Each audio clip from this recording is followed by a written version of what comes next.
I want you to follow me here. What keeps someone in the Jehovah's Witnesses, even when they know deep down their hearts something is not right? Have you ever wondered why so many Jehovah's Witnesses are able to bear with contradictions, flip-flop doctrines? Today they are believing in this, tomorrow they are believing in this. They have made so many changes that they've even forgotten what they used to believe before, as we see in this clip.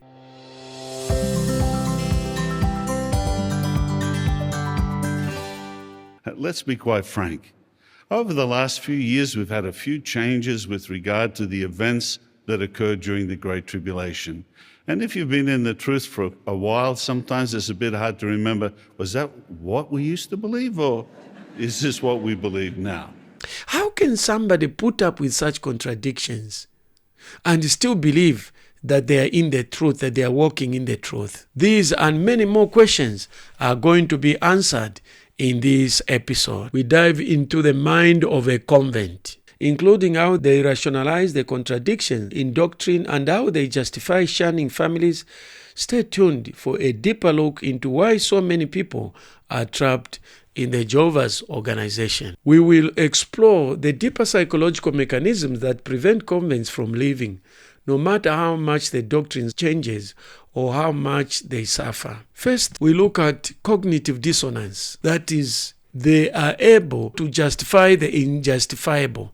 Such people have a psychology or a mindset that can justify the injustifiable. The mechanism of cognitive dissonance.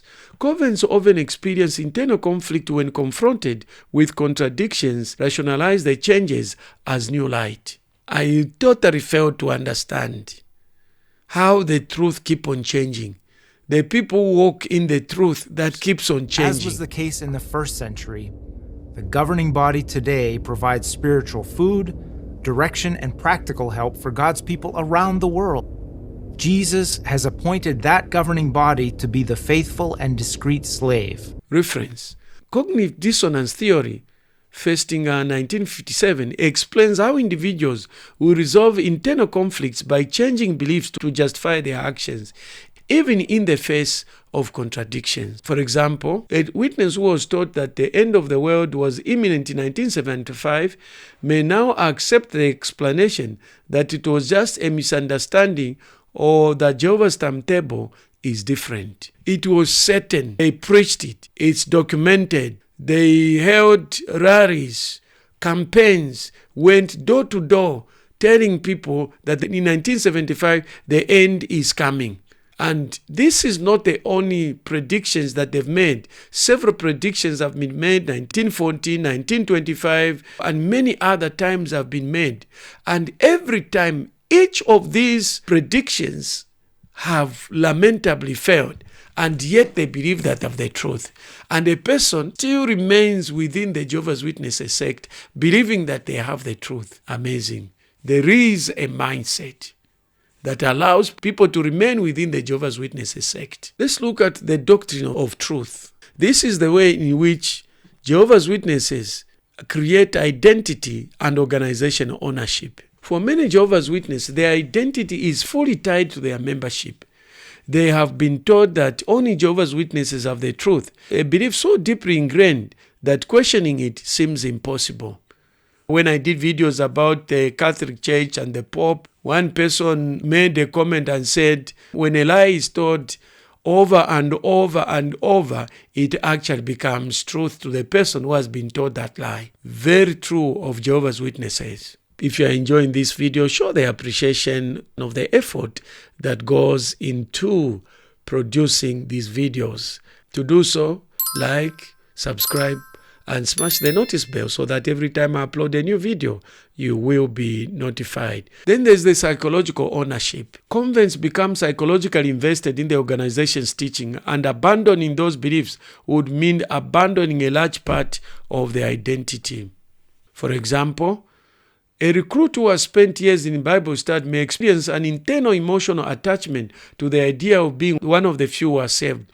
Leaving would mean sacrificing that identity. Then there's the fear of losing family members and friends. One of the most powerful tools Jehovah's Witnesses use to maintain control over their members is the practice of shunning. Leaving the faith means losing access to a network of emotionally supportive friends and family. The most painful thing I think you can do to another human being is to isolate them and cut them off. That's why solitary confinement, is such an issue in the prisons and stuff, and why it's such an effective tool also in those environments, because that people will do almost anything to just not be alone.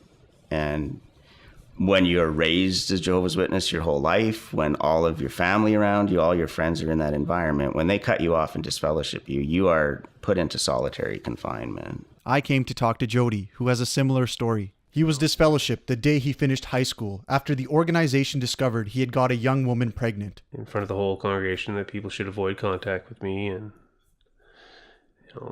they gave the reason why, and everybody, like I said, turned around and looked. And how did you feel in that moment? Pretty small at that moment. Like, I knew these people my whole life, and within that second, they were never going to speak to me again, and they never did. None of them.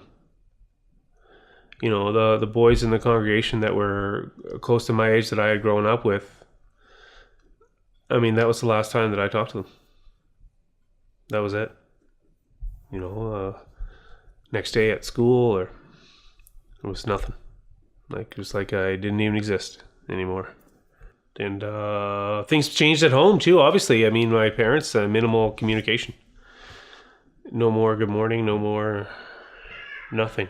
It was, I can remember my stuff being outside, and my mom, I still can see her standing in the front window and just pointing at the road. A couple bags sitting outside, and that was it. I had no money. I had nothing. And your mother has stopped talking to you because you were disfellowshipped, right? Yeah. Is that tough? It's very odd knowing that your mother supposedly cares for you. At least I'd like to think that she does, or that she did at one point. But she doesn't talk to you anymore, or come to visit you, or, even send you cards in the mail. And you are their only child, right? Yeah, correct. Wow. Yeah, and my mom is also an only child. So my maternal grandmother, I'm her only grandkid. In case you're not familiar with what the shunning is, here is a short clip about the Jehovah's Witnesses policy on shunning. Well, let's talk about the disfellowshipping arrangement. To begin, it would be good to read the scriptural basis for disfellowshipping. It is found at 1 Corinthians chapter 5, so if you would like to open your Bibles there, we will start reading with verse 9 of 1 Corinthians 5. And so at the end of verse 13, he adds, "Remove the wicked person from among yourselves." Notice that this inspired instruction is worded as a command, not a suggestion. Well, this presents a challenge to each of us when it is a beloved friend or relative who is disfellowshipped. Will we be submissive and yield to the judgment of the elders who handle the matter? So what is the very best thing we can do for those who are disfellowshipped? We already read it in 1 Corinthians 5:11. Stop keeping company with them, not even eating with them. I've done a video about shunning, and I'll leave a link at the end of this video for you to click on it and see how shunning has been used to control members to remain within Jehovah's Witnesses, even when they no longer believe in the teaching. There is an acronym that Jehovah's Witnesses use, which I've learned from them as they make comments on my video, entitled PIMO, physically in but mentally out. Somebody else had to ask, what is PIMO? And the man responded from Poland and said, physically in, mentally out.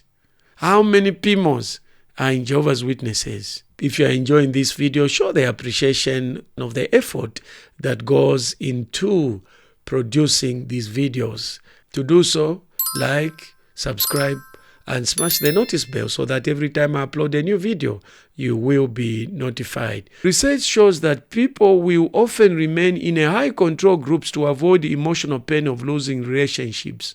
CAP 1997. For example, A convert may be afraid of being cut off from their parents, siblings, or children, that they justify the extreme behaviors of witnesses, hoping it will be worth the sacrifice in the long run. Then there's the illusion of control and fear of Armageddon. The fear of Armageddon is not just used to recruit individuals, but is also maintained to keep them in the organization. Fear of divine punishment keeps members compliant, even when faced with doctrinal challenges of personal doubts. One of the ex-Jehovah's Witnesses said his doctor told him that none of the Jehovah's Witnesses' patients that he sees is not on antidepressants. This constant fear of Armageddon, of the end of the world, of being destroyed, of being monitored, of being controlled, fearing losing your family members, is actually too much on Jehovah's Witnesses, that they are living in fear and constant stress. Of course, you Jehovah's Witnesses, you will not agree with me. While some witnesses may find solace in the organization's rigid ideology, others find it difficult to adhere to its rules, leading them to anxiety and depression. My own doctor said, he didn't have a single Jehovah's Witness patient that he saw that wasn't on antidepressants, right? And that's a pretty common thing. Those feelings of anxiety and depression are compounded by the fear that breaking the rules or leaving the organization will result in them being disfellowshipped and shunned by friends and family. I never thought this could happen. I never, not in a million years, thought this could happen. Death took two of my brothers, and it never broke us up the way this has. Studies show that the fear of Armageddon is not just used to recruit individuals, but is also maintained to keep them in the organization. Fear of divine punishment keeps members compliant even when faced with doctrinal changes or personal doubts. Studies show that fear-based belief system can create an environment where critical thinking is actually suppressed and conformity is enforced, like Lalick 2004. For example, a witness may justify their continued participation even when they disagree with certain teachings, because they believe it's better to be safe and protected in the Jehovah's organization than risk the consequences of leaving. So what is the takeaway here? Cognitive dissonance, the fear of shunning, and the illusion of certainty help Jehovah's Witnesses maintain control over their members, even when they are confronted with contradictions. The process of indoctrination is designed to create emotional and psychological dependence. The mind of a convent of a Jehovah's Witnesses is complex. It's shaped by fear, manipulation, and the deep investment in the belief that they have the truth. And as we have seen, even those who question the beliefs can find it nearly impossible to live. It's live at your own peril. If you are enjoying this video, show the appreciation of the effort that goes into producing these videos. It takes a lot of time and effort, I can assure you. It's not as simple as watching in few minutes. It takes hours to be able to record, edit, and finally polish it and prepare it for uploading. To do so, like, subscribe, and smash the notice bell so that every time I upload a new video, you will be notified. You are also helping more people to know about this truth as we expose the tactics Jehovah's Witnesses use to target their victims. You may just help somebody escape this indoctrination and this mind control organization. If you have questions, you are seeking clarification, or you want to challenge what I've said, please put your comments in the comment section below, and I'll be more than ready to respond to you as soon as I can. For part 1 of this episode, click on this link. To watch the full series, click on this link. Please note that new episodes will be added to the list as they become available.